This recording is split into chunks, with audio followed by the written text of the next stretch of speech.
Hello, everybody. Welcome to Planet FPL, the world where everything revolves around Fantasy Premier League. My name's Suj. And my name is James. From Arsenal, James, we go up the M1 all the way to Leeds.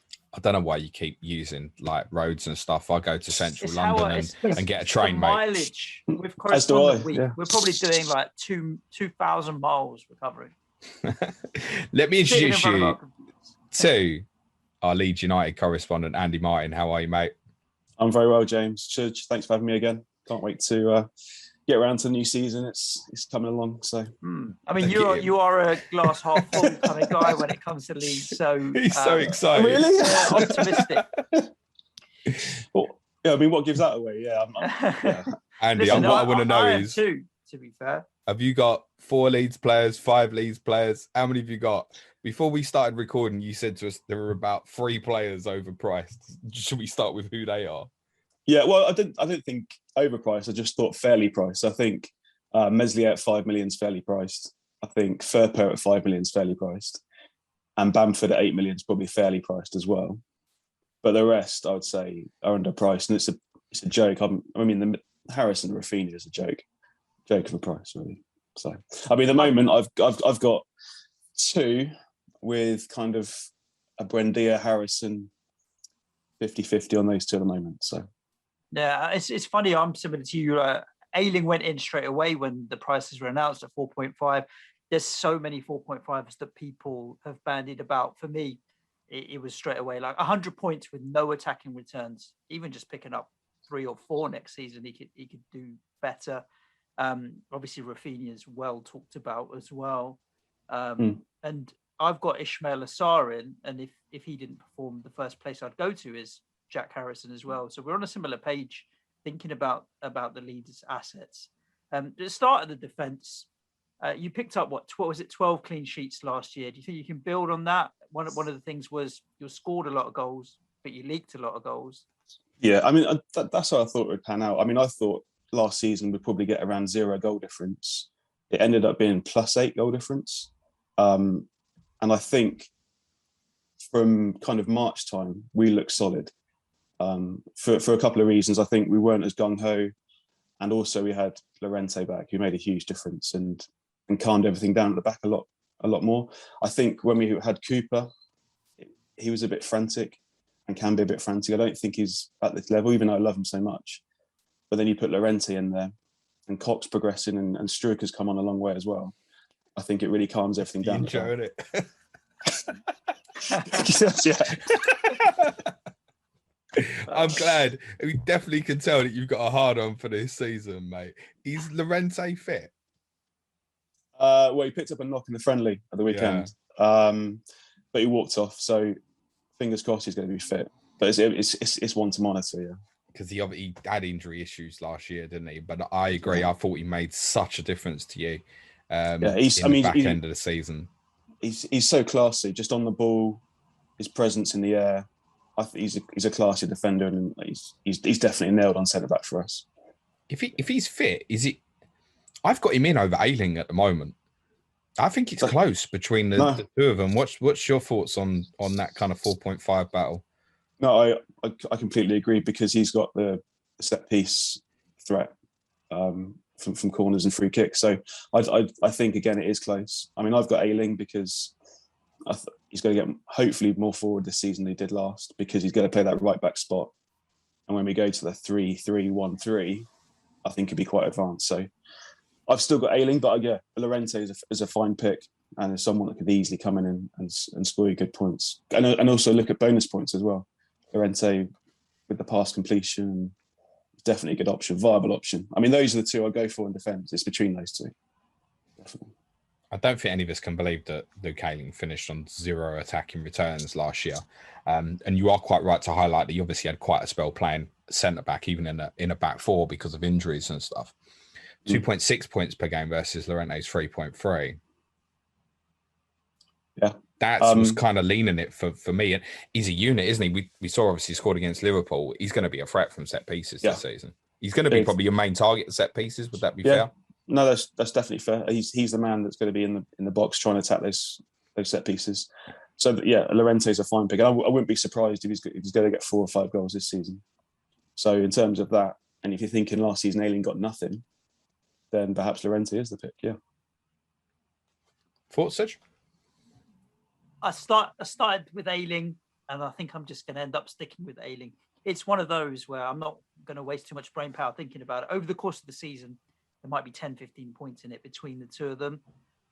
Last season was the Dallas Ayling debate. I went with Dallas, and I stuck with Dallas the entire season. And this season, I'm just going to pick one and stick with it. I think Luke Ayling will do better this year than he did last season. I'm classifying that 0 attacking returns as an anomaly rather than any data and stats that we can use to make a forward-looking decision. I'm going to go with Ayling, but it really is flip a coin. And when you pick one, just stick with it for a while rather than try and chop and change between the two of them. Yeah, I mean, the good thing about the 4.5 Leeds defender, because I've got Ayling, but I think that the fact that I could probably go and stick Ayling on the bench as like first sub quite a lot. And you know he's going to come in if necessary and could haul in any game. So it's kind of a good 12th man as a Leeds 4.5 defender, I think. Any of the other 4.5s worth considering? Because you're saying there's a few there that are obviously underpriced still in your opinion as well, or is it straightforward between them two? I just don't know which is the other centre-back partner for Llorente yet. Because you've got Cock, Cooper and Stroke, and it's hard to say which one's going to start. Sounds like a stag do, that. I would say from the way we finished the season, I would like to see Stroke play with Llorente because of how much he developed and came on and built up the partnership at the end of the season. Keep laughing. Jesus, the innuendos in the first few minutes of this podcast, fucking unbelievable. Tell us about the new left back, Andy. What do we know about him?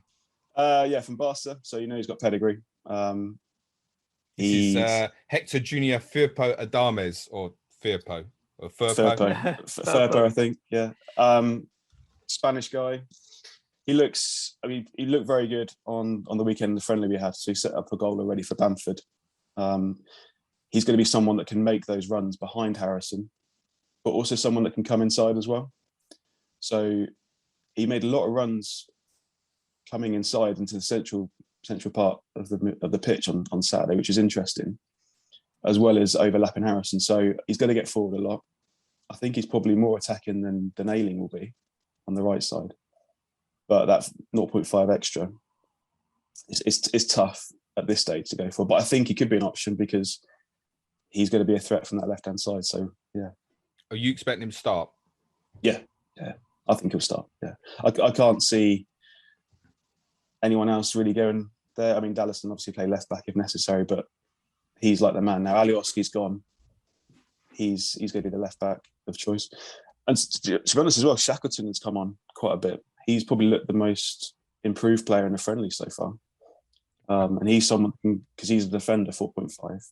So I just keep an eye on Shackleton because obviously if Ayling is injured for whatever reason, Shackleton will probably come in at right back. And he's looked pretty impressive. But he can also play in midfield as well. So it could be another position. Depth? Do you have enough depth at the back there? I mean, the FPL has only listed 6 defenders. We know Dallas can play left back or at the back if needed, and you've just mentioned Shackleton there, but do you think you have enough depth there? Not particularly. I think centre backs is okay. We've got 4 capable centre backs, which is fine. We've got rid of Leif Davis, who could fill in. He's gone to Bournemouth, so I know there's a couple of youngsters that could step in if necessary. But ideally, I'd like to make one more signing if we could at the back, as like a full-back option. I mean, are we saying now that Stuart Dallas is a midfielder? Is that where we're at? I mean, obviously he could cover at full back on either side, right? So if you've got the depth higher up the pitch, that kind of solves one of the problems. But are we expecting him to play as a midfielder this season? We know obviously he's been recategorized. I guess that's where you're at with this. Yeah, I can't see anyone else playing centre mid than Dallas. I think he's been quality. He's so much energy around the pitch. It's just so much work. It's unbelievable. So I can't see him being played at fullback unless we needed needing to play there if Firpo or Ayling are out, whatever. When I play FPL, I really get draw players that do well for me. I hold dear, and players that do badly for me, I just this guy like James Maddison isn't coming in my team regardless of where he's playing this year. But Stuart Dallas was so good last year, and when I look at that Harrison Raphinha, I think, but Dallas is cheaper. I love him, but then I have to discount his clean sheet points from his total last year. And when I do that, I just think, you know what? Actually, no, I'm going to pay that little bit more. That's the frustration. I'd rather own, ironically, Dallas than Harrison and Raphinha just because of how good he was for me last year. But the points total, when you take off the clean sheets, you've got to then maybe not. Exactly right. I mean, if it was an argument, I was thinking maybe Harrison and Raphinha could come at 7.5. And if Dallas was 5.5, then that's a dilemma perhaps because you're saving that money. But for 0.5 or 1 million more for Harrison and Raphinha, I think it's a no-brainer when you take away the points, as you say. But it's a chance, right? I mean, 11 attacking returns. I don't know how many he got of those when he played in midfield versus when he played at fullback. But he obviously played, I want to say, the majority of the season at fullback overall. I'd say he played more games at fullback than midfield, but it's probably quite close. In any case, it's quite close, I'd say. If he plays all the games in midfield, he could hit double figures for goals, couldn't he? He could again, yeah. He could do again. And then go back to the same price as Smith Rowe. If we go back to the previous podcast, and Andy, I realise you're not blessed to have listened to this. But if we're looking at that and going Smith Rowe versus Dallas, is it obvious? No. I'm not sure. I don't think it's obvious at all.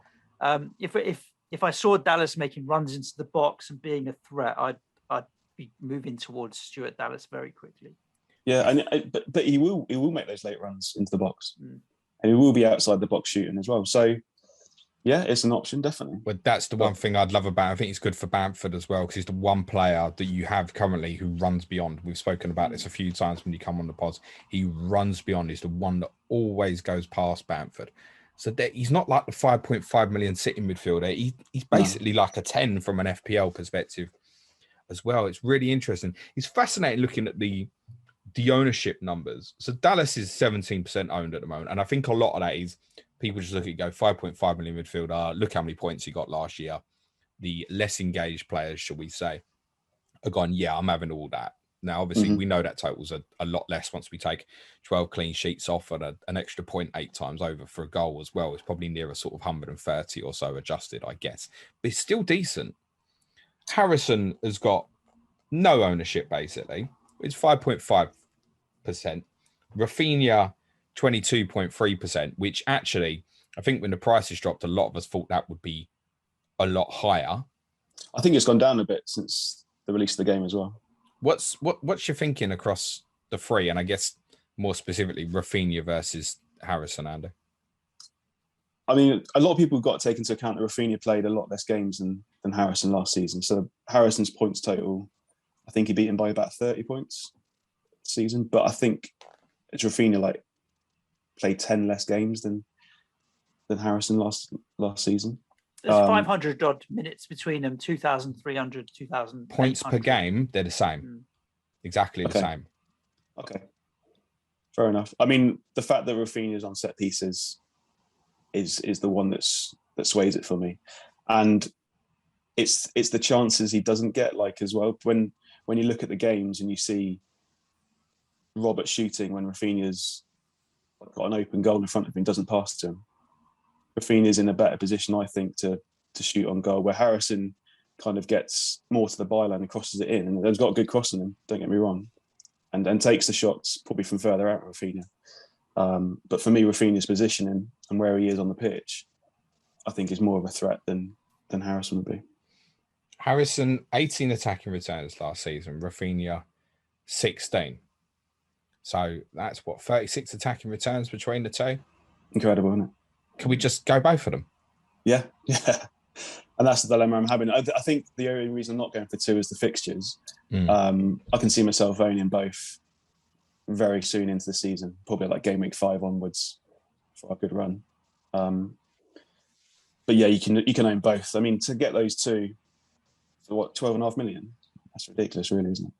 What's the preference? Which one of the two for you? If I said to you, right, you can only have one. It's Raphinha. I just love him. But is it on a serious? Is it a bit of that? Because one of the closer we get to the season, the more I hear the growing calls of, is Raphinha worth that extra 0.5? And actually, when you look at it, perhaps Harrison and that extra 0.5 does offer you that little something. I think it's very close. I mean, really, the one thing I'm definitely in agreement with you, Andy, they both should have been a higher price. I think it would have been really interesting to see what would have happened if Dallas was at 5.5 still, Harrison was at 6.5, and Raphinha was 7.5, for example. I think that's what it should have been, and I would have preferred that as well. I would have still gone Raphinha or Harrison, even for $1 million, and have a lower, and still have a lower, and have a lower ownership. That would have the way I would have gone. But 6.5, a lot of people are going to get him in, and you don't know with Harrison and Raphinha as well. They can return in every game, so I'm not worried about Old Trafford first game of the season.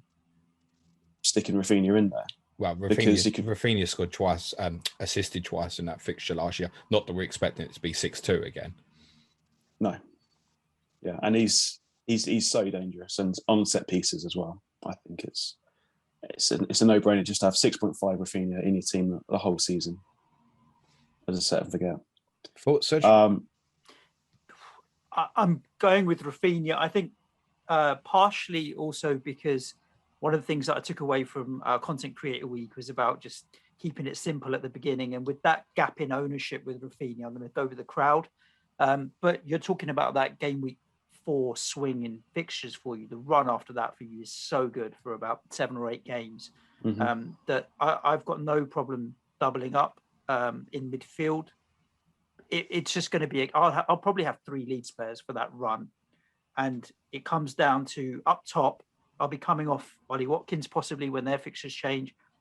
I'd go to Raul Jimenez at the same price, but if Bamford's in form and is playing well, I'd rather go to Bamford, which means then I've got Ayling, a midfielder plus Bamford, which means I can't get 2 of the midfielders. So it's almost blocking yourself off. And if it meant I didn't want to go to Bamford and I'd rather stick with Jimenez and save the money than getting 2 midfielders for me, Harrison and Raphinha, or Dallas and Raphinha, is fine. It's not something that I think I'm doing it to get myself out of a hole or because I haven't got any money. I'm doing it with a positive mindset of I want these 2 players. The question I would ask though is not really an FPL related question, but second season syndrome, which a lot of clubs have suffered with when they've had a good first season. I mean, we saw it with Sheffield United had a great first season, and the second season was much more difficult. Teams figure out how you're going to play a little bit more. Not only that, everyone in the league is doing bits of business and strengthening. So what are your thoughts, second season syndrome? Do you think you can replicate a lot of what we saw last season? I mean, Bielsa is adaptable to things. So if he doesn't see it's working, he can change things quite quickly. He's got the experience to change things up, which he did back in February, March time for us as well. So I'm not too worried about second season syndrome. I know a lot of people have mentioned it, like, Leeds are going down. I think we were perhaps that's a bit extreme. I think perhaps we were lucky to maybe get 59 points. I think if you look at like the expected points total, it was perhaps a bit less, but I have no doubt that we can get to 50 points again quite easily. Just the way we play, we're going to score, and against the lesser teams, we're just going to outscore teams at the bottom. Just the way we play and our style. So the beauty of the picking the Leeds assets as well is you can go off basically any week. Yeah. And so I'm thinking of like the West Brom 5-0, Newcastle 5-2. Those performances are. Did I say West Brom? Did I say someone else? Anyway, Newcastle, West Brom. You said. No, we beat West Brom 5-2. Yeah, that was it. Newcastle 5-2, West Brom away 5-0. You're capable of going off against these sides that are near the bottom. If you catch them and you score early, and it just becomes a slog playing against you because the intensity and stuff. Although I think we finished after we finished recording with Adam, he said we had to ask you about fatigue and what your thoughts were. Fatigue. Where did that go? Like apparently you had to burn out. Yeah. Oh dear. Meant to burn out at the end of the season, right? And we just kept winning at the end of the season. We've stitched Adam up because neither me or Suj wanted to ask you that question and had no intention of doing so, to be honest. I don't look at Leeds assets with that in mind at all, to be honest with you, at all now. You've proven that you can do it for the entire season. So yeah, I think with Sheffield United as well, what made them good was their 1-0 wins and not conceding. And when they lost Henderson and lost the defenders last season, that plan kind of goes to pot a bit. With us, we're about free scoring and attacking teams and not afraid to attack anyone. So I think that just helps us to, yes, we'll lose games again, but we'll win games we should win, I think. So we'll be fine. If we're mid-table again, which I expect us to be, happy days. It's just enjoyable to watch it, and long may Bielsa stay. Who hasn't signed a contract yet, by the way. No, but he's a one year contract guy, isn't he? Really? Yeah, it's expired. We're managerless. We haven't got a manager. Imagine he just rocks up on the morning of going to Old Trafford and goes, I can't be asked for this, actually. Well, he won't be the first person to not turn up when he's supposed to, will he, Jones? It'd be yes. Listen, stop that. We're pre-recording on Monday afternoon, and I'm very distracted by outside news at the moment. It's interesting what happens longer term, because you don't think Bielsa's still going to be there in 5 years or anything like that. No. It does. It's got that kind of lingering, always on the edge, that he might just go, I'm not doing it anymore. Like at any point, is that real? I lie in bed at night. Sometimes my last thought of the day is, is that another innuendo, Andy? I was just thinking, like, when's Bielsa going to go? Like the pain and the suffering that could bring again. Like it just could suddenly switch. Like Bielsa goes and it all comes crumbling down, and that's always like a horrible thought to think about. So you just got to embrace these years. Ridiculous to try and replace. Yeah. Ridiculous, because whoever it is, it'll be different, and you need some time and adjustment. Anyway, we digress. I don't think there's any fear that he's going to walk away from the job. I want to ask you, Andy, about Rodrigo and Bamford. Mm-hmm. I'm quite surprised you haven't signed like a central attacking midfielder. I think. Do you mean a number 10? A number 10 number 10. So we never really replaced Hernandez. I know Rodrigo's been there, but I've always thought we need someone else with a bit more flair and a bit more creativity behind Bamford to slot in.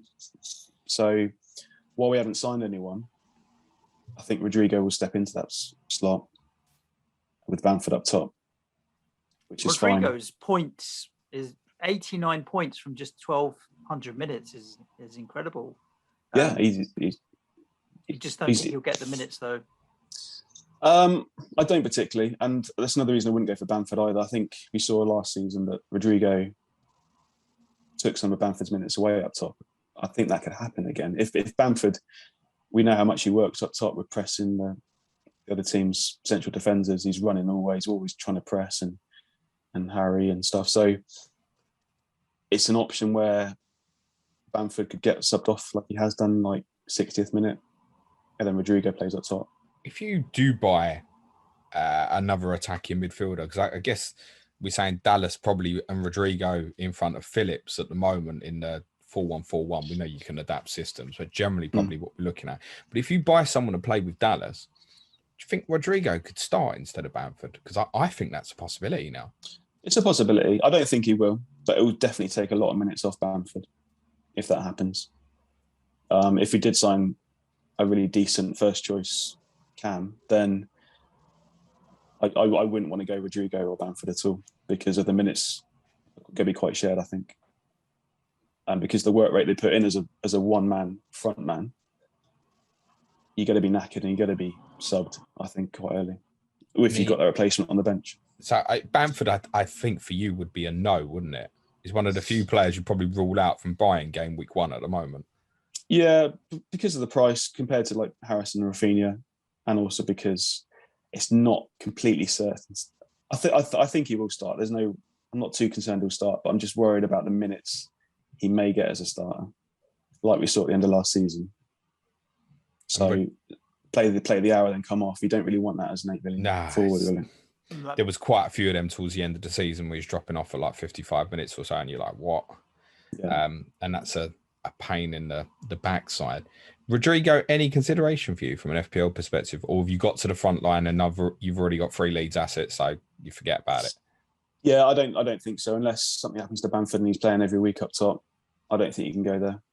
He's kind of a reverse. The same price as Raphinha. You're not going to go Rodrigo, Raphinha. Harrison's cheaper, Dallas is cheaper. I just don't see the value at 6.5. He's priced like the cheap strikers are in. Ivan Toney is at that same price or what have you. But the midfielders in that bracket offer better value than the strikers in that bracket for me. So that's why it doesn't seem to make sense.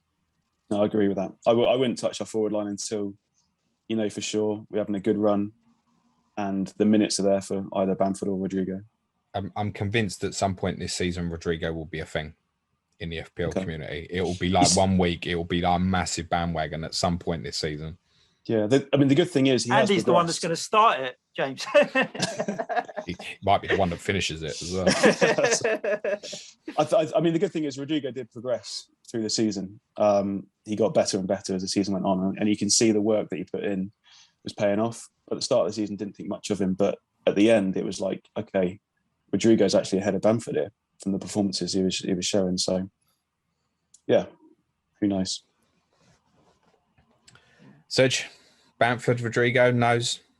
No, I mean Bamford again fits into the same category as Dallas as a player that served me so well last season. So I will always keep an eye on him. But the rotation risk, not for me particularly.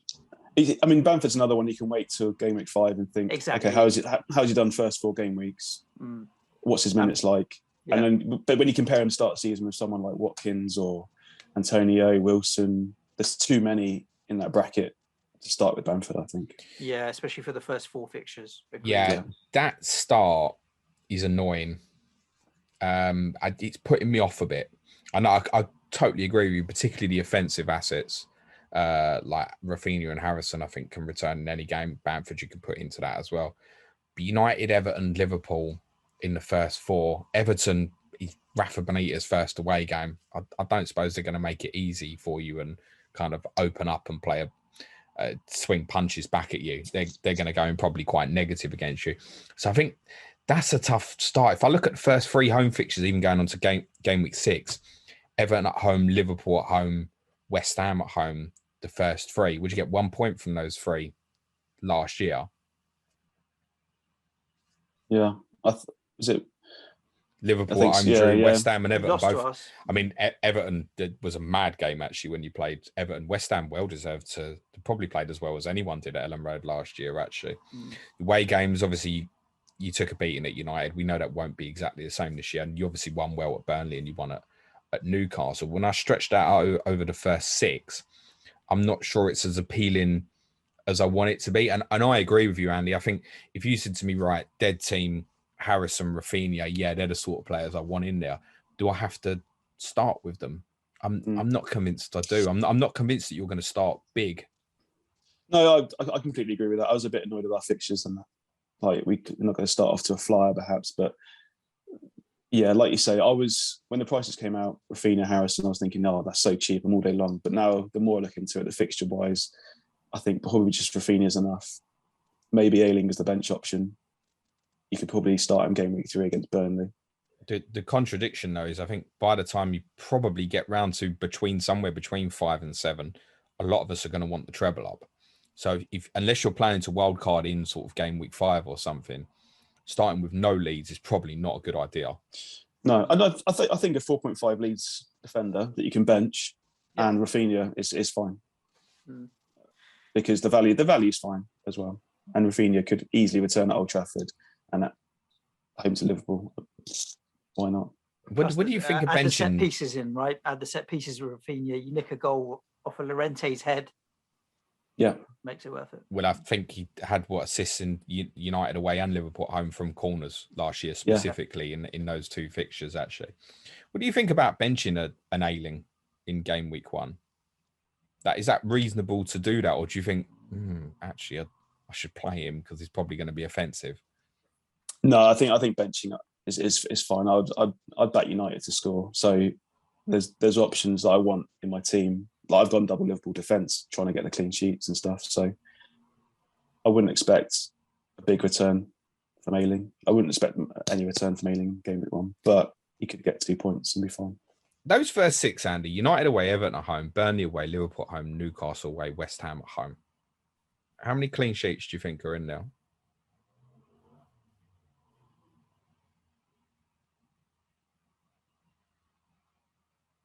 I don't know if Andy's frozen. There we go. I don't know what happened. Oh, he was as well. He did know. Andy, hurry up. Speak, mate. It's audio podcast. Yeah, sorry. I think it froze there. Sorry about that. That's all right. We don't know what you said. Oh, what was it, Ayling? How many clean sheets? How many clean sheets in the first 6?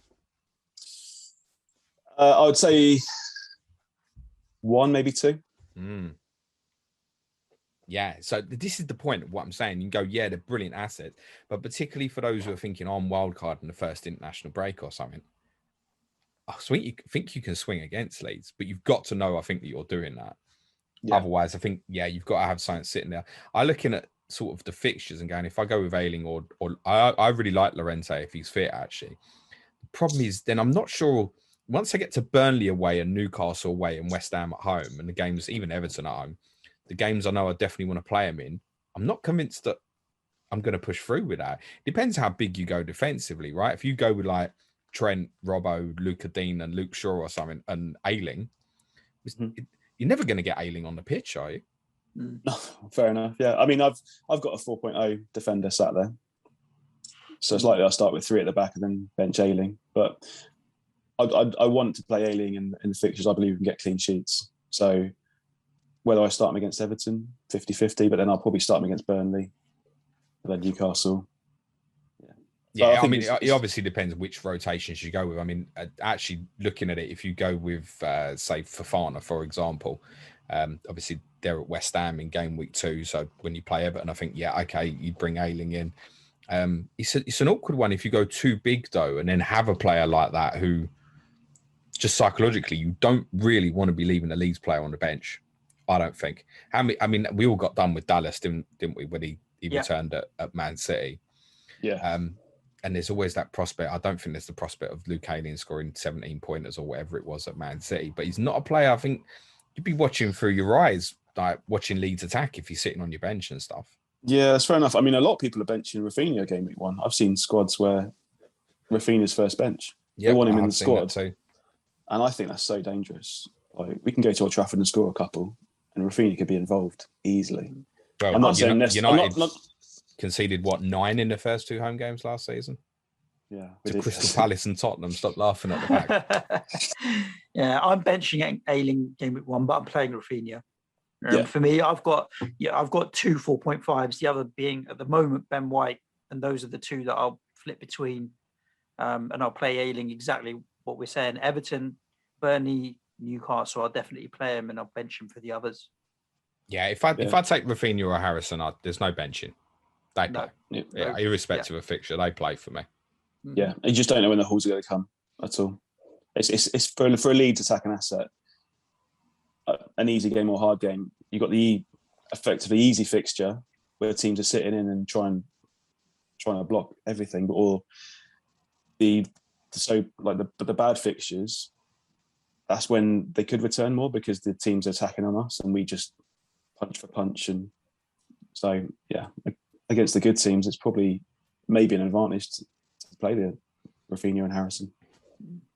What do you think about Harrison versus other players at his price? I think if we look through the season, Raphinha probably is the standout 6.5. I know there are others like Wendy you can make a case for if Dele Alli ever sorts his life out. No, I'm not recommending him. But 6 million, is Harrison the best 6 million as well? I look through like players at his price, and I think at that specific price, he's probably the best one, isn't he? I mean, what would you say about like Harrison versus Souček, for example? I think Souček was lucky to get the returns. I don't think he's going to come anywhere close to what he got last season. Ismaila Sarr? I like Sarr a lot. Yeah, so do I. Sarr's the one, and Sarr's a talent. I really, really like him. The position he takes up, he's a good finisher. Sarr would worry me, and Sarr's the one I am kind of considering as well in that price. I think 6 million for Sarr's a good good price. When Raphinha goes to Liverpool for 32 million, you could buy Sarr as his replacement, mate.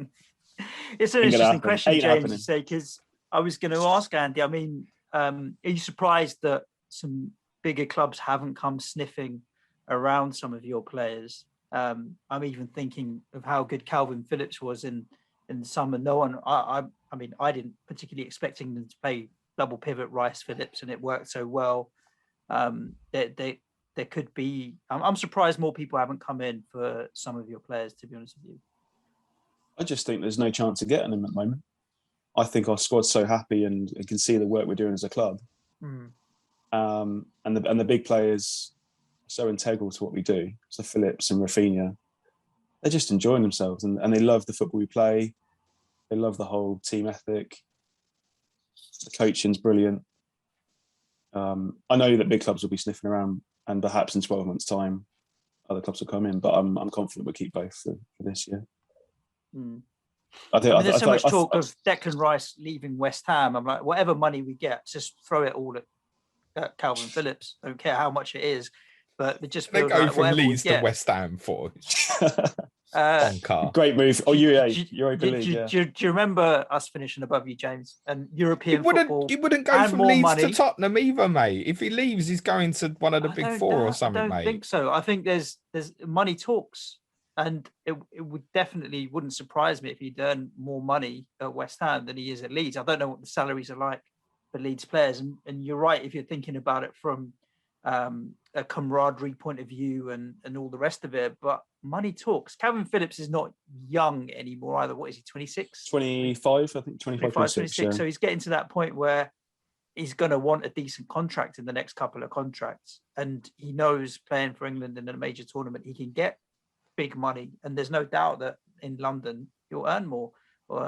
There's loads of clubs that might be richer. I don't know, though. You can tell me otherwise if Leeds are paying big salaries. I mean, we'll definitely can play a decent salary. I don't think it's up there with the top clubs at all. But Phillips is someone in love with the club and so loyal to Leeds that it's so hard for him to leave.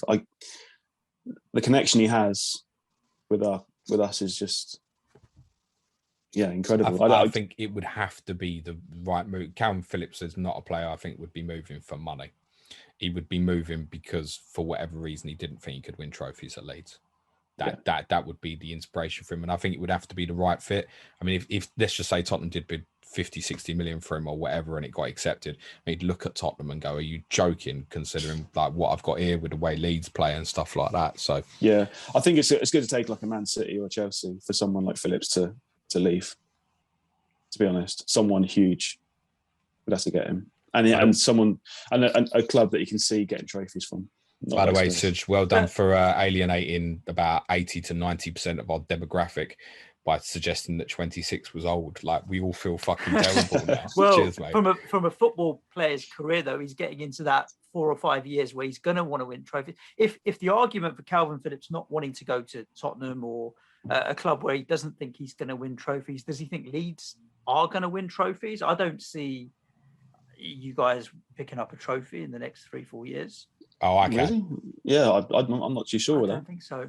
Look at how they play. If they fly in cup competitions and stuff, like if they take it seriously, but once they're more established. A knockout competition, just as easily, the wheels can fall off in one game. So you would need a run of 5-6 consecutive, everything going your way to win a cup competition. And it's hard. Obviously, you can't rule out anything. All sorts of obviously happen, I don't see if they pick up reserve teams against Hull and Crawley in the cups and stuff, then because of the squad depth is not particularly there, and I think that's fair, Andy. The drop off in quality between your 8-9 best players and the rest is quite a significant drop off. So if you take all them out for the cups, no, they're not. But if they take it a bit more seriously, like on their day, you've seen it. They can go to the Etihad and win, go to Anfield and cause trouble, or lose to some shit. Yeah, that's what I was going to say as well. Our first 11 is up there and can challenge for like European places. But you take a couple of those players out, and it kind of goes to shit a bit because our squad depth isn't there at the moment. And I'd like to see us we try and hire with the under-23s. They won the Premier League 2 last season.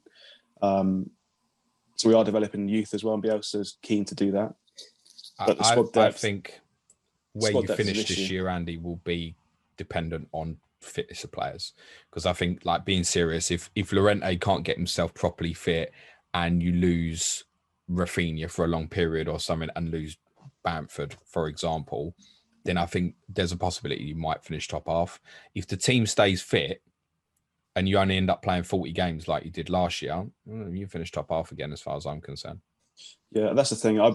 If Raphinha goes out and like someone like Costa comes in or Roberts comes in, it's such a level below that we need the first 11 fit and firing, to be honest. Where do you think you finish? 10th. I'm going to say 10th this season. I don't believe you. 10th, James. 10th. I don't believe you. I think in your bones you're like, tell you what, if we start well, top 4's on, mate.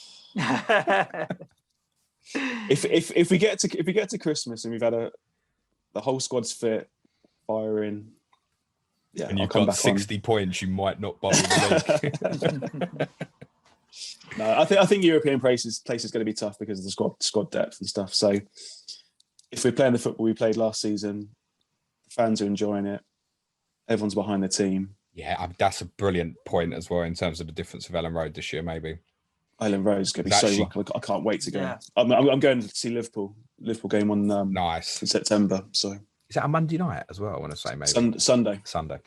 Yeah, good. That'll be lively. Enjoy that, mate. Yeah, that place is going to be rocking. I think it's something that we haven't talked about in the entire podcast, but is probably a really big factor in when we talk about tempo, rhythm, the way Leeds play. The fans play a massive part for what you do. So to play with your intensity without the fans, I think that's something that we should have probably spent more time talking about, thinking about, to be fair.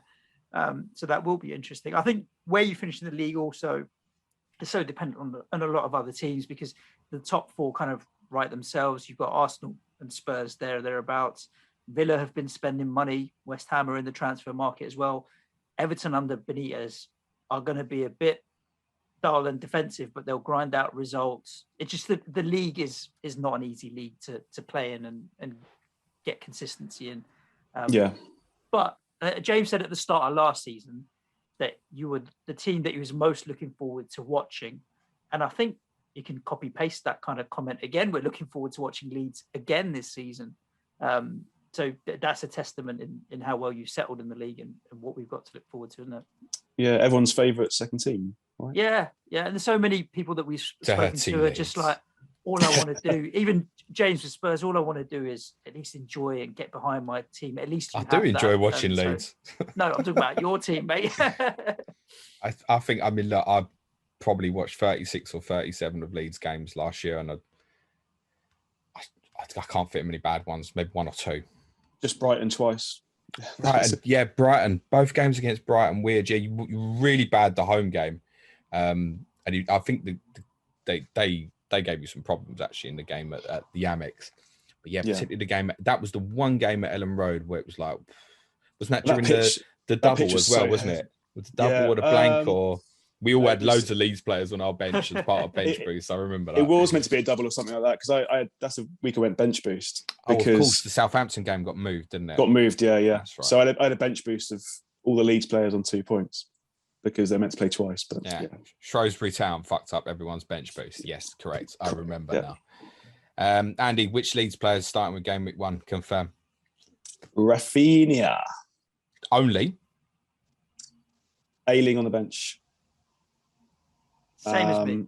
Harrison on the bench. Meslier on the bench. Harrison probably not. I think Harrison's someone I can go to, but to have 2 leads in the squad, and when the fixtures come around, add another one. See who's performing well. I think, by the way, if all the defenders had been 5.0, I think we'd have been speaking about Meslier so much. Yes. Yeah, I mean, we haven't spoken about Meslier yet. He is definitely an option at 5 million. Definitely an option. It's difficult to pay that extra, though, when you've got guys sitting there 4.5 who actually offer some offensive prospects as well. Yeah, I mean, I've got Backman at 4.5, but is he going to be anywhere near Meslier points? I don't know. But I wouldn't have thought so. No. We shall see. I Interesting. think Andy's looking forward to playing Sky more because in Sky there's no limit on how many players from one team, so you can go blanket Leeds with that one. But yeah, as James says, we shall see. James, where are we going next in Correspondent I'd Week? literally had to check. Oh yeah, the shopping city. FPL Sky Addicts Chris Stones be joining us for West Ham United. Nice, and we can have some European chat with him as well. So make we sure we can ask him what he thinks of the prospects of signing Calvin Phillips are. Yeah, well, it depends. Like I said, how much money Is your you get on Declan Rice replacement? Indeed, if someone picks up 60, 70 million and you throw it at a replacement, Are West Ham going to be throwing 60, 70 million at someone, mate? Well, based on the fact that save let's save talk it for about Chris it tomorrow. Thanks, Andy. We will. Andy, thank you so much. Wherever you are listening to the podcast, make sure you're subscribed and you'll get notified as soon as the next episodes go live in our marathon Correspondent Week. We're almost kind of sort of halfway there. Nearly. Stay safe. Don't finish yet. Andy, plug your Twitter and yes, anywhere indeed. else. So follow me at FPL_tactician for all your Raphinha gifts and post this season. Mad ass predictions that come back and bite me on the bum. Thanks, Andy. We love you, mate. Stay safe. Chat for now. Thanks, Andy. Be nice to each other, everyone. Cue music, please, man child.